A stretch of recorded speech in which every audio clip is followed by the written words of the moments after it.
4절에서 우리 25절까지 말씀.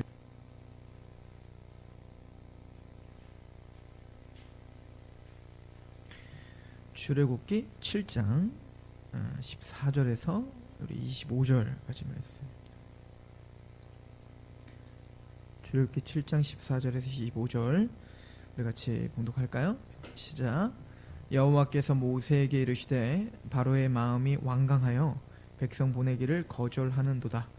아침에 너는 바로에게로 가라. 보라, 그가 물 있는 곳으로 나오리니 너는 나일강에 서서 그를 맞으며 그 뱀 되었던 지팡이를 손에 잡고 그에게 이르기를 히브리 사람의 하나님 여호와께서 나를 왕에게 보내어 이르시되 내 백성을 보내라. 그러면 그들이 광야에서 나를 섬길 것이니라 하였으나 이제까지 내가 듣지 아니하도다. 여호와가 이같이 이르노니 내가 이로 말미암아 나를 여호와인 줄 알리라. 볼지어다 내가 내 손의 지팡이로 나일강을 치면 그것이 피로 변하고 나일강의 고기가 죽고 그 물에서는 악취가 나니 애굽 사람들이 그 강물 마시기를 싫어하리라 하라. 여호와께서 또 모세에게 이르시되 아론에게 명령을 하기를 내 지팡이를 잡고 내 발을 애굽의 물들과 강들과 운하와 목과 모든 호수 위에 내밀라 하라. 그것들이 피가 되리니 애굽 온 땅과 나무 그릇과 돌그릇 안에 모두 피가 있으리라. 모세와 아론이 여호와께서 명령하신 대로 행하여 바로와 그의 신하의 목전에서 지팡이를 들어 나일강을 치니 그 물이 다 피로 변하고 나일강의 고기가 죽고 그 물에서는 악취가 나니 애굽 사람들이 나일강 물을 마시지 못하며 애굽 온 땅에는 피가 있으나 애굽 요소사들도 자기의 요들도 그와 같이 행함으로 바로의 마음이 완악하여 그들의 말을 듣지 아니하네. 여호와의 말씀과 같더라. 바로가 돌이켜 궁으로 들어가고 그 일에 관심을 가지지 아니하였고 애굽 사람들은 나일강 물을 마실 수 없으므로 나일강가를 두루 파서 마실 물을 구하였더라. 여호와께서 나일강을 치신 후 이래가 지나니라. 네. 자, 하나님께서 이 바로를 치시는 장면입니다. 잘 아는 것처럼 이제 10가지 재앙이 시작되는 건데요. 신학교를 들어가는 그 시험을 볼 때 이거를 막 외웠던 게 기억이 나네요. 10가지를 이렇게 외우시면 돼요. 피게이파, 악독 우매옥장 이렇게 외우시면 됩니다. 피, 개구리, 이를 되는 거죠. 그 티끌을 들어서 다 이가 되게 하는 거. 파리, 악은 악독, 독은 독종, 그리고 우는 우매, 우박, 매는 메뚜기, 흑은 흑암, 장은 장자. 따라해볼까요? 피게이파, 악독, 우매흑장. 유치해 보이십니까? 근데 이런 게 잘 외워져요. 이 10가지 재앙을 우리가 이제 본격적으로 보게 될 텐데, 이 10가지 재앙은 나중에 요한계시록의 7 대접과 7 나팔의 모티브가 되는 심판이기도 합니다. 그러니까 양상이 비슷해요. 파라오에 대한 그 세상 이집트 최고봉이었죠. 세상의 최고봉이었던 이집트를 하나님께서 10가지 재앙을 통해서 심판하시듯 이제 바벨론을 하나님께서 그 재앙을 통해서 심판하시는 그 양상이 비슷합니다. 뭐 양상만 비슷한 게 아니라 심판하고 있는 도구들이 비슷해요. 또 심판받는 대상이 비슷하고요. 특별히 이 10가지 재앙은 바로 이집트의 우상들을 파괴하는 의미가 있습니다. 우리 출애굽기 12장을 잠깐 가보세요. 12장 12절에 보면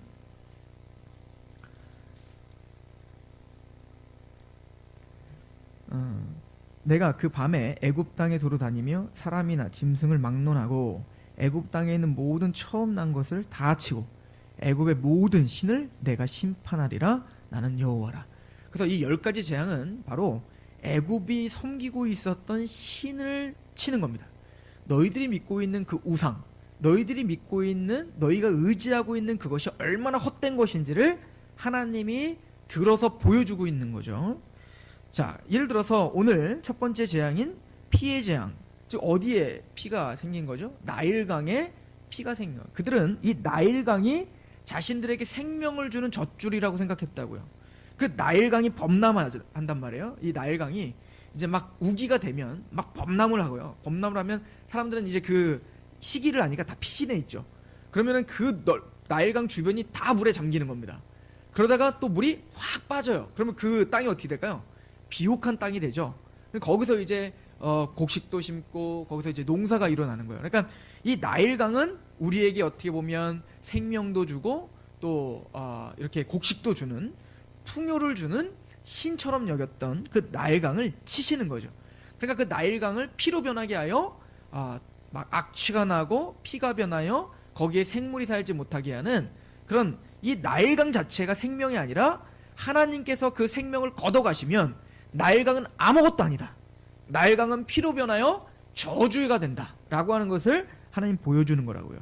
예를 들어서 이 재앙 보면 우리가 말하는 그게 사실은 인지 뭔지는 정확하게 몰라요. 그러니까 작은 어떤, 그래서 목이라고도 하는 사람이 있고, 어떤 그 이가 어떤 그 진짜 이일 수도 있고, 아니면 하여튼 작은 벼룩과 같은 거인데, 이거는 이를 섬겼다는 얘기가 아니라 그 당시에 그 땅에 티끌을 확 다 올라오는 거야. 흙이나 티끌을, 그 땅을 심판하고 있는 땅.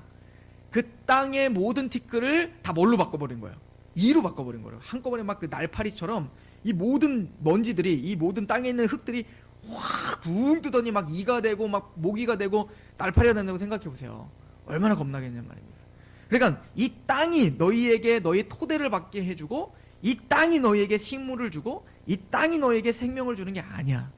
이것은 대로 너희에게 저주이다 라고 하는 것을 보여주므로, 이 10가지 재앙들을 통해서 너희들이 의지하고 너희들이 섬기고 있는 그 모든 우상들이 아무것도 아님을, 그것이 바로 헛것임을, 너희의 우상들은 다 헛된 것임을 지금 선언해 주는 것, 이것이 바로 10가지 재앙의 아주 중요한 핵심입니다. 그래서 하나님이 보시기에 가장 악한 거, 인간에 대해서 가장 악하다고 보는 게 무엇인지를 예레미야서 2장 13절은 이렇게 얘기하는데요. 내 백성이 2가지 악을 행하였나니 곧 그들이 생수의 근원되는 나를 버린 것과 스스로 웅덩이를 판 것인데 그것은 그 물을 가두지 못할 터진 웅덩이들이라. 그러니까 하나님, 우리의 생명의 근원이시며 우리의 모든 것 되시는 하나님을 버리고 자기 스스로 생명의 물입니다, 이것이 생명의 근원입니다 라고 해서 자기가 만들어 놓은 웅덩이, 자기가 만들어 놓은 그 우물을 자기가 판단 말입니다. 그러니까 하나님 뭐라고 하시죠? 너희들은 그것이 너희에게 행복을 가져다 주고 그것이 너희에게 생명을 줄 거라고 여기고 그걸 위해서 절도 하고 그거에 집착하기도 하고 그걸 위해서 살고 있는데, 하나님이 보시기엔 다 터진 웅덩이다. 다 터져버렸다. 다 헛되고 다 쏟아지고 없어질 거야.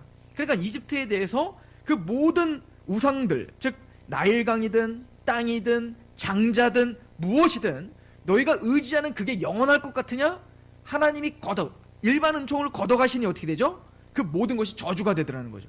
아무것도 자신에게 유익을 줄 수 있는 것이 아무것도 없음을 보여주고 깨닫게 하기 위한 것이 바로 10가지 재앙이다 라고 하는 것을 우리가 먼저 볼 필요가 있습니다.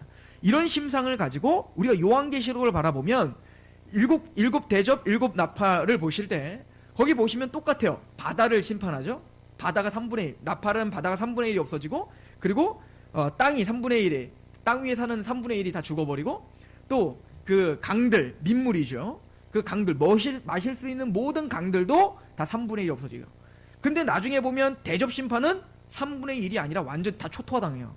그러니까 이 심판이, 나팔 심판과 대접 심판이 사실은 동일한 심판인데, 동일한 양상인데, 이게 뭐예요? 확대되고 더 커지고 완성되는 게 대접 심판인 거죠. 그러니까 그 대접 심판과 7 나팔 심판도 그 목적은 뭐죠? 인간이 의지하는, 인간이 섬기고 있는, 인간이 집착하고 있는 그 어떤 것도, 그죠? 나중에 다 거기에 다 재앙이 떨어지고 너희들은 아무것도 아닌 존재임을, 벌거벗은 것처럼 이제 하나님 앞에 홀로 서 있어야 됨을 이제 알게 하는 게 바로 이 심판이오죠. 근데 또 동일한 게 있어요. 여러분들이 나중에 그 7 심판을 보시면요, 하나만 볼까요? 우리 계시록 7 대접을 한번 가봅시다. 16장 가보세요. 대접에 이제 거의 마무리가 되는 부분인데요. 7 대접, 계시록 16장입니다.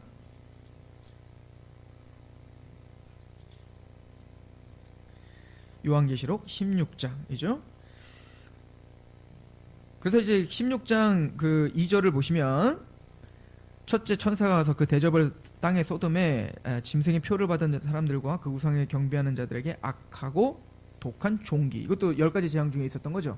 땅을 심판하시고 또 그 짐승들과 사람들에게 독종이 나게 하고 이렇게 하게 하죠. 3절에 보면 둘째 천사가 그 대접을 받아 소돔에 바다가 곧 죽은 자의 피같이 되니, 바다의 피를 풀게 합니다. 바다만 그런 게 아니라 셋째에 보면 4절 셋째 천사가 그 대접을 강과 물 근원의 소돔에 피가 되더라. 그러니까 바다는 뭐냐면, 바다에는 그 나중에 이제 계시록을 여러분들 잘 보시면 아시겠지만 바벨론을 막 심판하시면서 왕들, 그죠? 상인들, 그리고 바다의 어부들을 뭐라고 해요? 이 바다는 두 가지 상징이 있습니다. 바다는 우리에게 풍족한 어류들, 즉 우리에게 어떻게 보면 먹을 것들을 풍족한 자원을 제공해 주는 곳. 또 하나는 그 당시에 로마 시대 때 이 바다를 통해서 무역이 굉장히 지중해를 통해서 이 무역이 활발했기 때문에, 즉 이 바다를 통해서 뭐죠? 내가 돈을 벌고 부유하게 해주는 통로가 바다라고 생각했다고요. 그러니까 그 바다를 지금 피로 쏟아버린다는 건 뭐죠? 너희들이 의지하는 그 모든 무역, 또 너희들에게 모든 자원을 줄 수 있는 그 모든 근원이라고 생각했던 것이 얼마나 헛된 것인가를 설명해주고 있는 거죠. 그리고 두 번째는 강이죠. 강은 정말 실제적으로 우리가 마실 수 있는 물을, 즉 생명의 근원이라고 생각하는 것들도 다 쏟아버리는 거예요. 피로 변하죠. 이런 어떤 양상들이 있단 말입니다. 자, 나중에 우박도 떨어지고 합니다. 자, 그런데 우리 10절을 보세요.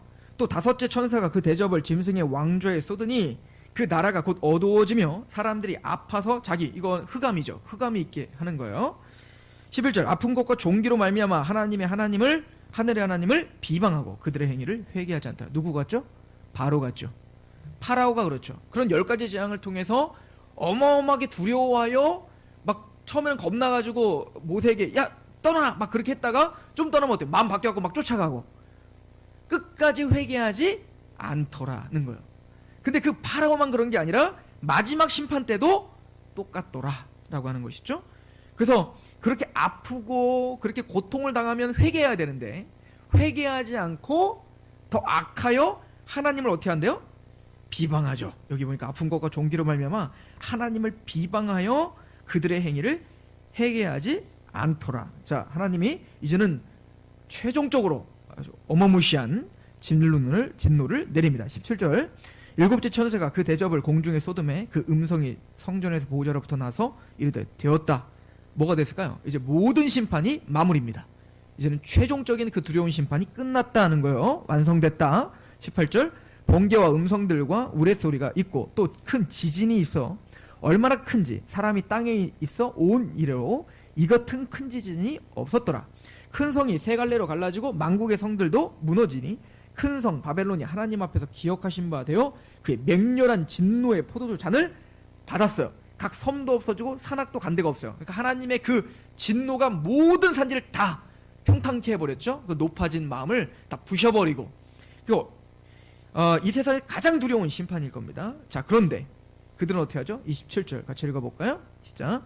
또 무게가 한 달란트나 되는 큰 우박이 하늘로부터 사람들에게 내림에 사람들이 그 우박의 재앙 때문에 하나님을 비방하니 그 재앙이 심히 큼이라. 우박 심판도 있죠. 그 10가지 재앙의 어떤 그 양상이 그대로 나타나죠. 동일하게 파라오가 끝까지 회개하지 않아 마침내는 홍해에 완전 수장당하는 것처럼 이 바벨론, 즉 이 세상, 이 악한 자들이 하나님의 두려움을 보고도 하나님께 회개하지 않고 끝까지 하나님을 비방하다가 마침내는 최종적인 심판받고 영원한 불못에 던져지더라. 이게 계시록이 말하고 하는 거예요. 이게 뭐죠? 전적 부패. 인간의 전적 부패가 얼마나 악한지. 우리는 뭐 표적과 기사를 보면 좀 믿을 것 같잖아요. 그죠? 그래서 우리 교회들이 막 표적을 하라는 거 아니에요? 표적을 구하면 세상 사람들이 다 예수님 믿는다고? 천만의 말씀입니다. 전혀 그렇지 않습니다. 악한 자는 표적을 보건 뭐 죽었다가 살아나온 사람이 있건 절대 믿지 않습니다. 이 파라오가 남 얘기가 아니라 바로 이스라엘 백성인 거예요, 사실은. 근데 이스라엘의 다름은 하나님은 파라오를 그냥 내버려 두죠. 허용하시죠. 죄 가운데 있게. 그러나 하나님의 백성 이스라엘은 목이 곧은 백성이라고 자꾸 야단도 치고 얼레기도 하고 달래기도 하고 만나도 주고 물도 나오게 하고 또 원망하고 목이 곧은 백성처럼 나 저기 또 갈래요. 사실은 그 40년 내내 파라오와 같은 강팍함을 똑같이 보여준다고요. 그러나 그들의 다름은 하나님이 그들에게 긍휼과 자비를 끊임없이 베풀어 그들로 하여금 마침내 어떻게 하는 거예요? 하나님 앞에 낮아지고 또 낮아지게 하는 거예요. 그러니까 우리가 세상과 다름은 뭐죠? 우리도 그런 전적 부패로 말미암아 그런 악함, 끝까지 우리는 영원한 지옥 형벌을 받을 수밖에 없는 악함이 우리에게 있는데, 뭘 보건 깨닫건 우리는 전혀 하나님을 믿을 수 없는 자들인데, 하나님이 이스라엘 백성들에게 행하는 거 보세요.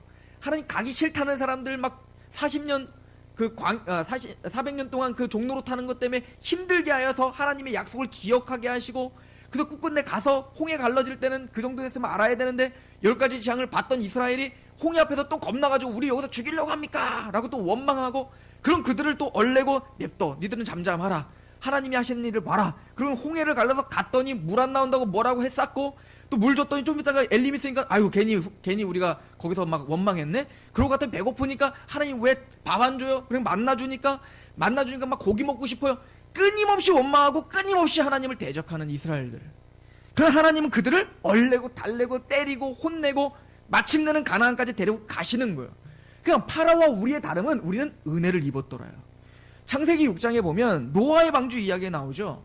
거기 보면 죄악이 관영하여, 그죠? 하나님이 죄악이 관영해서 하나님께서 모든 지면에 있는 인간들 싹 쓸어버리려고 한단 말입니다. 죄악이 관영해요. 네피림도 생겼지 않습니까? 이제 믿었던 언약의 공동체가 무너져 자기가 보여지는 대로, 하나님의 말씀이 아닌 자기가 보여지는 대로 사람의 딸들에 의해서 취하는 겁니다. 내 맘대로 사는 거죠. 교회가 무너진 겁니다. 그러니까 이제 더 이상 소망이 없죠. 네피림이 딱 생기자마자 하나님이 어떻게 하는 겁니까? 심판하기로 결정하시는 겁니다. 그런데 노아만큼은 당대 의인이요 완전한 자라. 노아가 진짜 의인이고 완전한 자예요? 아니란 거 우리 너무 잘 알잖아요. 홍수 심판 끝나자마자 하나님께 제사 드리자마자 했던 게 뭡니까? 술 먹고 그냥 쓰러졌다가 그냥 죄 짓고 그 아들들 괜히 함 저주받게 하고, 그 노아의 죄 아닙니까? 그 이 노아는 완벽한 자가 아니라고요. 근데 하나님이 보시기에 완벽하고 의인이란 말입니다. 의인이 뭘까? 그때 창세기 6장에 뭐라고 써있죠? 노아는 은혜를 입었더라는 거예요. 은혜인 거예요. 답은 은혜인 것이죠. 여러분들의 나음이 무엇일까요? 우리의 나음이 무엇일까요? 은혜입니다. 하나님의 은혜가 있어 부름받았고, 하나님의 은혜가 있어 우리가 그렇게 바로처럼 목이 곧은 백성들이지만 하나님은 끝까지 견인하셔서 우리를 백성답게 만드시는 그 은혜가 있는 것, 이것이 우리의 다름이다를 우리는 이 10가지 재앙과 그것을 대항하고 있는 바로를 보면서 우리의 모습이 보이며, 또 그런 우리를 구원시키신, 또 은혜로 우리를 또 포기하지 않는 하나님의 은혜를 발견하는 것이죠. 또 하나는 이 파라오가 그렇게 강팍하게 하나님의 그 재앙들을 통해서도 끝까지 강팍하게 그렇게 한 거 하나님이 그렇게 작정한 거잖아요. 로마서 9장 17절에 이렇게 말합니다. 성경이 바로에게 이르시되 내가 이 일을 위하여 너를 세웠으니 곧 너로 말미암아 내 능력을 보이고 내 이름이 온 땅에 전파되게 하려 함이라. 하나님은 두 가지를 그 바로를 통해서 드러내려고 하는데요. 첫 번째는 너희들 세상이 심판받기 얼마나 합당한지를 보여주는 겁니다. 그죠? 그 일곱인, 일곱 나팔, 일곱 대접도 그래요. 이게 좀 점진적으로 더 강해진다고 했죠. 그래서 일곱인 심판은 땅의 4분의 1, 그리고 그 나팔 심판은 땅의 3분의 1, 점점 많아진단 말이에요. 심판의 그 광범위함이 좀 더 커진다고요. 무서움이. 그리고 대접은 초토화. 그죠? 하나님은 한 번에 그냥 초토화시키면 되는데 왜 조금씩 강도를 높여가며 고통을 계속 가중시킬까요? 뭐 하기를 원하는 걸까요? 회개하기를 원하는 거잖아요. 거기서 택함 받은 자들은 회개하는 겁니다. 거기서 택함 받은 자들은 하나님을 경배하게 되는 겁니다. 빨리 돌이키는 거죠. 그러나 대부분의 악한 자들은 끝까지 회개하지 않더라. 이걸 통해서 뭘 드러나고 있죠? 하나님의 인내하심과 하나님의 기다리심입니다. 그런데 끝까지 회개하지 않는 그들을 통해서 심판받기 합당함을 드러내주는 거예요. 하나님, 내가 왜 심판받아야 되죠? 봐라 이거예요. 우리가 얼마나 악한지. 봐라, 우리가 얼마나 악독한지. 하나님 앞에 우리가 얼마나 고집스러운지를 이 10가지 재앙과 그 7 심판 시리즈를 통해서 우리에게 알려주고자 하는 겁니다. 또 하나는 바로의 그런 악함과 그런 것을 통해서 하나님의 위대하심을 드러내려고 하는 겁니다. 그 심판을 통해서 하나님의 위대하심, 하나님의 그 영광스러우심이 드러나는 거예요. 능력이 드러나는 거죠. 예를 들어서 아모스가 하나님 앞에 기도하는 거 아닙니까? 하바국이 하나님, 왜 의인인 우리가 저 악인인 저들에 의해서 끊임없이 이렇게 괴롭힘을 당해야 됩니까? 언제까지 저들이 저렇게 승승장구하는데 하나님 그렇게 계실 겁니까? 꼭 계시록 6장에서 그 의인들이 고백하고 있는 것처럼 말입니다. 그랬을 때 하나님 뭐라고 하죠? 그 하바국에 보여줬던 게 뭐죠? 이 바벨론, 그 악한 자들의 악함을 드러내주고 그들이 받을 그 진노가 무엇인지를 하바국에 보여준다고요.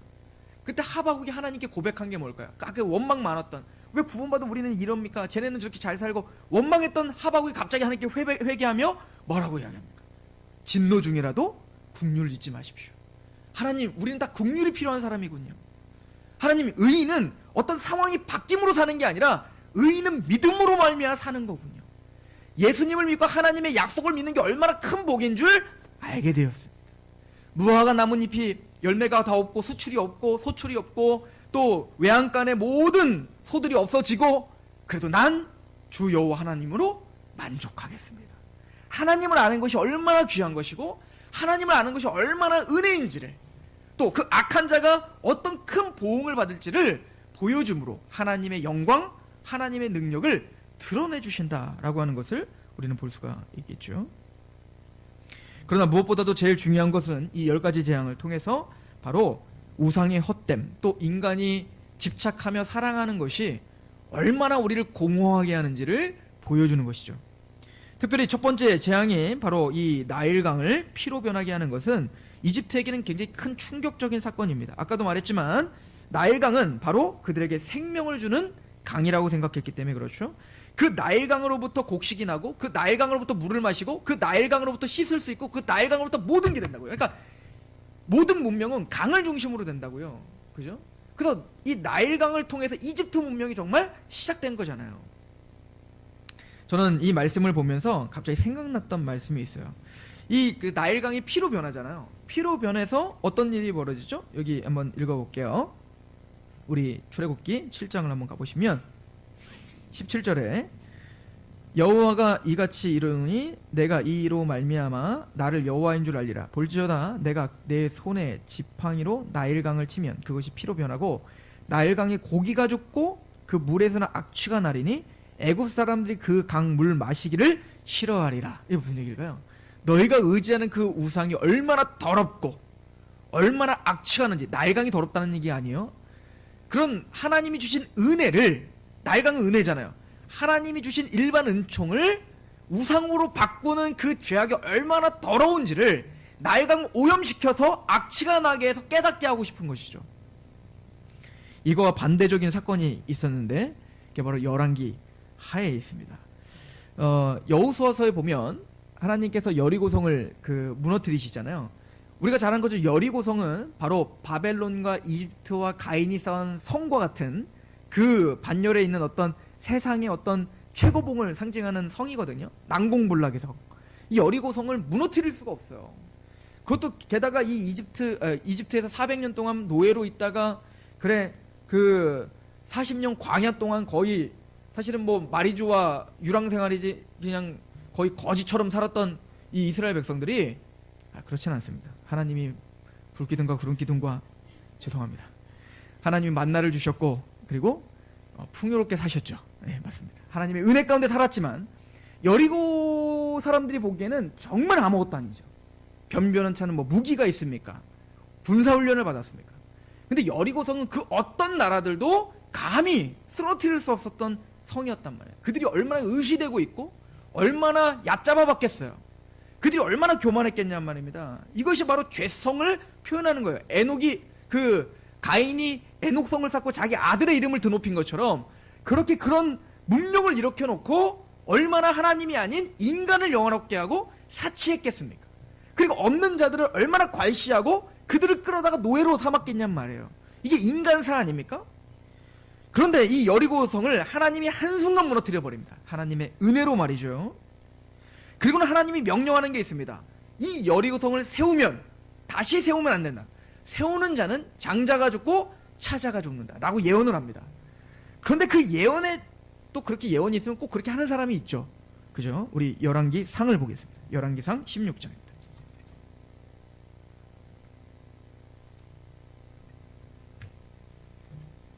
열왕기상 16장이에요. 16장 우리 34절 한번 볼까요?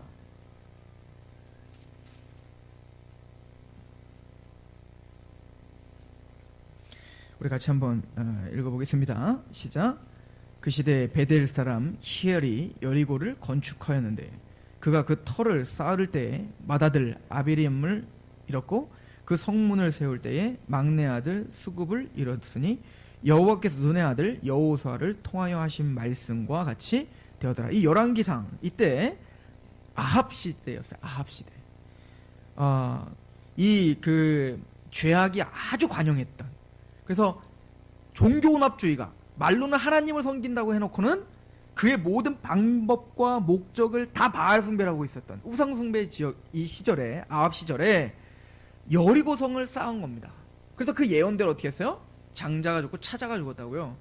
그런데 이건 대단히 큰 상징성이 있어요. 여리고성은 어떤 거죠? 바로 난공불락의 성을 짓고 인간의 교만과 바벨탑과 방불한 그런 성을 쌓고 의시되고 교만했던 인간을 무너뜨린 거란 말이에요. 근데 그 인간들은 끊임없이 뭐 하는 거예요? 다시 그 성을 쌓고 싶은 충동이 있다를 우리에게 보여주는 거예요. 그럼 하나님은 그런 충동이 있어도 그걸 다시 싸우면 저주를 받는다는 겁니다. 하나님 뭐와 싸우겠다는 겁니까? 인간의 교만과 싸우겠다는 거고 인간의 죄성과 싸우겠다는 거거든요. 이게 바로 여리고성의 아주 상징적인 곳이에요. 그래서 이 여리고에 나중에 이제 엘리야가 엘리사를에게 이제 전수를 하잖아요. 그래서 엘리사가 복음을 전하러 이제 선지자 노릇을 이제 합니다. 그럴 때 제일 먼저 온 곳이 여리고에 와서 뭘 하냐면 썩은 물을 살리는 장면이 있죠. 우리 열왕기하 2장을 가봅시다. 열왕기하 2장 19절인데요. 19절에서 22절. 그 성읍 사람들이 이게 지금 여리고성입니다.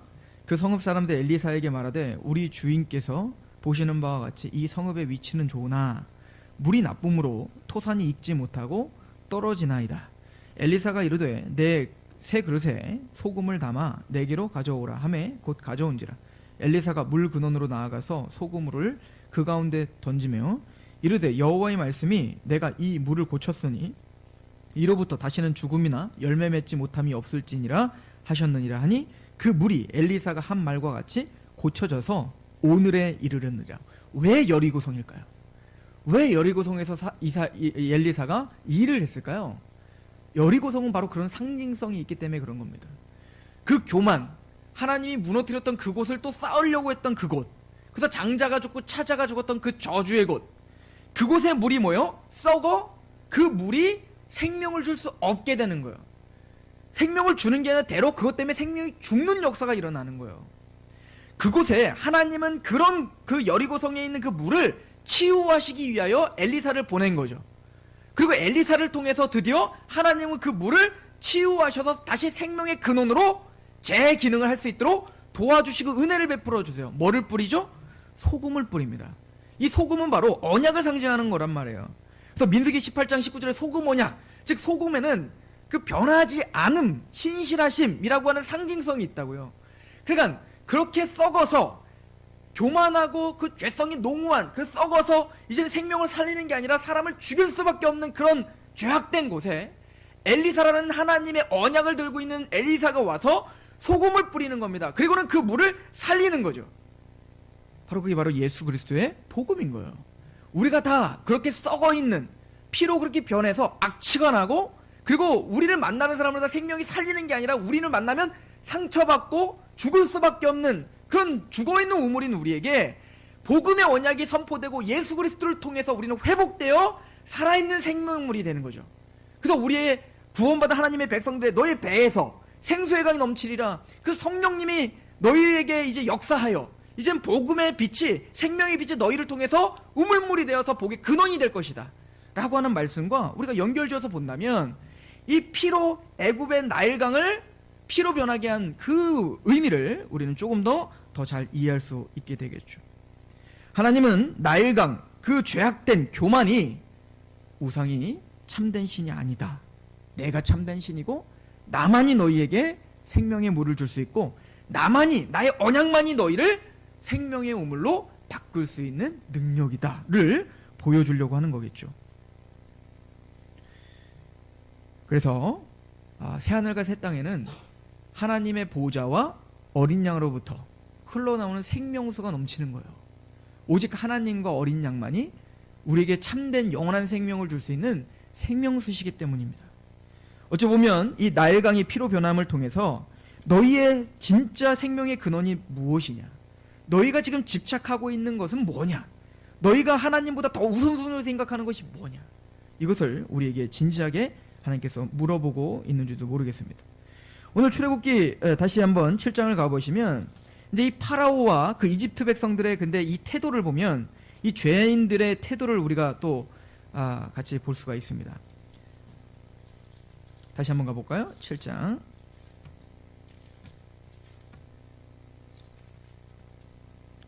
20절입니다. 모세와 아론이 여호와께서 명령하신 대로 행하여 바로와 그의 신하의 목전에서 지팡이를 들어 나일강을 치니 그 물이 다 피로 변하고 나일강의 고기가 죽고 그 물에서는 악취가 나니 애굽 사람들이 나일강 물을 마시지 못하며 애굽 온 땅에는 피가 있으니 애굽 요술사들도 자기들의 요술로 그와 같이 행함으로 바로의 마음이 완악하여 그들의 말을 듣지 아니하니 여호와의 말씀과 같더라. 그러니까 그 나일강 피로 변하니까 요술사를 불러가지고 했더니 진짜 돼요. 이게 속임이 아니죠. 이들도 되는 거예요. 근데 이거 하나님이 막으시면 안 될 거 아니에요. 막으시면 더 좋을 텐데 왜 하게 했을까요? 그들의 죄악상을 드러내려고 하는 겁니다. 그러니까 하나님은 막을 수도 있었지만 그 요술사들이 마법을 통해서 그 피로 변하게 하는 것을 허용하십니다. 그것을 통해서 시험하는 거겠죠. 그 파라오는 그걸 보면서 안도감이 느껴지는 거야. 아이, 난 또 내가 대적하는 진짜 하나님을 경배 못하고 이런 일이 벌어지는 줄 알았네. 그게 아니라 다 될 수 있는 거네. 하나님만 그러는 게 아니네. 마찬가지입니다. 여러분들 마지막 심판 때 오고 또 예를 들어서 지진이 나고 무슨 막 천재지변이 일어나고 이런 걸 통해서 우리는 뭘 깨닫죠? 우리 인간이 할 수 있는 게 전혀 없구나. 우리 일본이 그때 대지진이 일어났을 때 그 쓰나미가 몰려왔을 때 그걸 우린 TV로 보면서 어떤 걸 느꼈나요? 사실은 그 지역이 그 탑을 쌓고 우리는 절대 이 볼을 넘을 수 없다. 어떤 쓰나미가 와도 우린 막을 수 있다라고 했던 곳이거든요. 그런데 그 지진에 있어서는 가장 탁월했던 일본이 한순간 쓰나미로 밀리는 걸 보면서 인간의 노력이란, 인간의 지식이란 하나님이 정말 헛기침만 한번 해도, 하나님이 발만 한번 굴러도 그냥 아무것도 없이 다 무너지는구나. 우린 그걸 깨닫는단 말입니다. 그런데 그걸 통해서 하나님께 돌아오든가요? 아니라는 거예요. 또 다른 무언가를 찾는 거예요. 이거는 모든 자연현상과 이런 현상들이 일어나서 이런 게 있을 수 있는 거고 역사에도 있었고 저 때에도 있었기 때문에 놀랄 일이 아니야.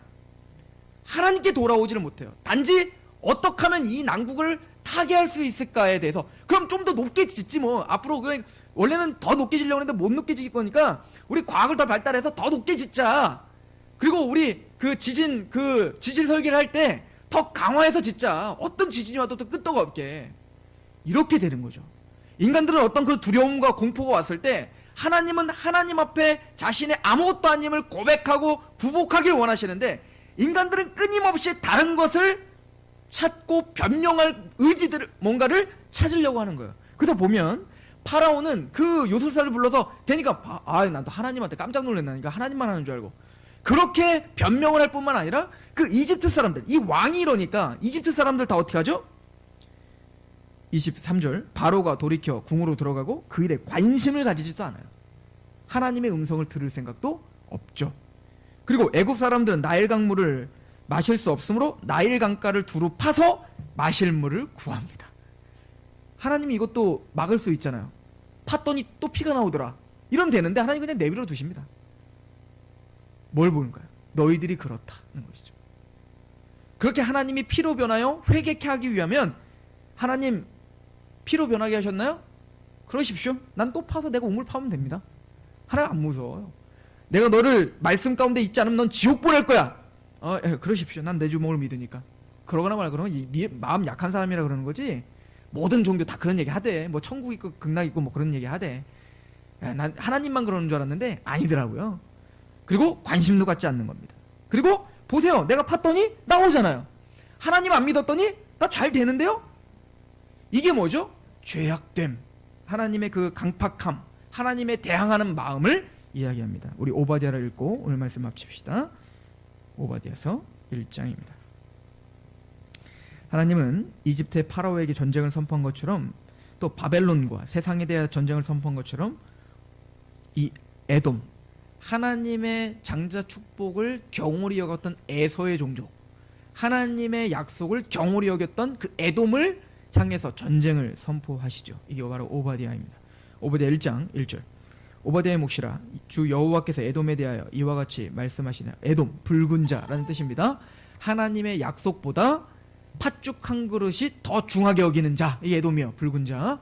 즉 하나님의 약속과 천국과 하나님의 은총보다 지금 내 눈앞에 잡혀있는 내 배부름과 배고픔과 눈에 보이는 것과 감각적인 거에 훨씬 더 의미를 두고 우상으로 숭배하고 있는 자들, 그죠? 이게 바로 에돔입니다. 에돔에 대하여 이와 같이 말씀하시느니라. 우리가 여호와께로 말미암아 소식을 들었나니 곧 사자가 나라들 가운데 보내심을 받고 이르기를 너희는 일어날지어다 우리가 일어나서 그와 싸우자 하는 것이다. 하나님이 화가 나셨습니다. 그런 하나님의 약속을 경홀히 여기는 그 에돔에 대하여 모든 천군 천사를 들어 전쟁이다, 그들을 치러 가자라고 하는 그 심판의 음성을 들었습니다. 그걸 다급하게 이제 선포하는 거 아니겠어요? 자, 그랬더니 2절. 보라, 내가 너를 나라들 가운데 매우 작게 하였으므로 내가 크게 멸시를 받느냐. 이 에돔이요, 페트라성이라는 게 있대요. 이 에돔이요, 그 페트라성은 그 7대 근데 7대 불가사리가 되게 많더라고요. 뭐로 다 7대 불가사리인데 하여튼 이것도 7대 불가사리래요. 그러니까 난공불락의 이 성을 도대체가 깰 수가 없었던 성이었다고 합니다. 그러니까 이 에돔은 그 야곱이 장자 축복을 받고 야곱의 삶은 어땠어요? 막 그 라반네 집에 가서 고생하죠. 그 나중에 얘네들은 잘 될 줄 알았더니 막 이집트에서 400년 동안 막 노예로 팔렸죠. 에돔은 그 사이에 에돔은 페트라성을 짓고 아주 강력한 제국을 형성한단 말이에요. 그러니까 에돔이 볼 때는 얼마나 하나님의 약속이 우습게 보이겠냐고요. 그죠? 니들이 장자라며 그 꼬락서니가 뭐니 얼마나 우습게 보이겠냔 말입니다. 그러니까 하나님이 그런 너희를 부셔버릴 거야 라고, 너희에게 전쟁할 거야 라고 하니까 얘가 뭐라고 하죠? 3절. 너희의 마음의 교만이 너희를 속였도다. 바위 틈에 거주하며 높은 곳에 사는 자여, 내가 마음에 이르기를 누가 능히 나를 땅에 끌어내겠느냐. 피로 변했어? 땅 파서 내가 다른 우물 파면 되지. 즉 이들의 마음엔 뭐죠? 하나님이고 자시고 나에게 뭐 나를 저주한다고? 웃기지만 난 내 주먹을 믿어. 감히 누가 나를 무너뜨릴 수 있단 말이야. 이게 바로 에돔의 태도입니다. 하나님은 이들에 대하여 뭐라고 말하죠? 너희의 마음의 교만이 너를 속였다. 즉 세상, 이집트의 파라오, 바벨론 느부갓네살, 그리고 오늘 모든 죄악 가운데 있는 또 하나님을 인정하지 않는 그 모든 사람들은 그 죄의 교만에 속고 있는 거라고 하나님이 경고하시는 것입니다. 우리 또한 이 파라오처럼 우리는 목이 곧은 사람입니다. 하나님의 은혜를 알게 하시고 하나님의 말씀 앞에 굽복하게 하시는 것이 얼마나 큰 은총인지 또 하나님 앞에 감사하시는 저런 되기를 축원합니다. 기도하겠습니다. 아버지 하나님, 10가지 재앙을 통해서 하나님이 우리가 의지하는 또 우리가 집착하는 그 우상을 버리게 하시고 또 부수어서 오직 하나님께만 나아가 아버지 하나님을 섬기게 하시려고 하는 그 은혜와 섭리를 발견합니다. 왜 우리가 구원을 받았는지, 왜 그 은혜를 우리에게 주셨는지를 이제 알겠습니다. 하나님이여, 이 파라오의 강팍함을 통해 우리의 모습을 봅니다. 그 강팍한 교만을 부숴주시고 하나님의 말씀 앞에 그리스도의 마음을 품어 그렇게 날이 갈수록 또 해가 거듭될수록 우리는 더 겸허해지는, 또 그 사랑 앞에 더 강권되어 하나님 앞에 굽복하는 그런 성숙함과 성장함이 모든 성도들과 우리 마음 가운데 있게 하시옵소서. 그렇게 우리를 붙잡아 주실 하나님을 찬양하며 우리를 통해 영광받기 합당하신 하나님을 찬양하며 예수 그리스도의 이름으로 감사하며 기도합니다. 아멘. 우리 하나님 앞에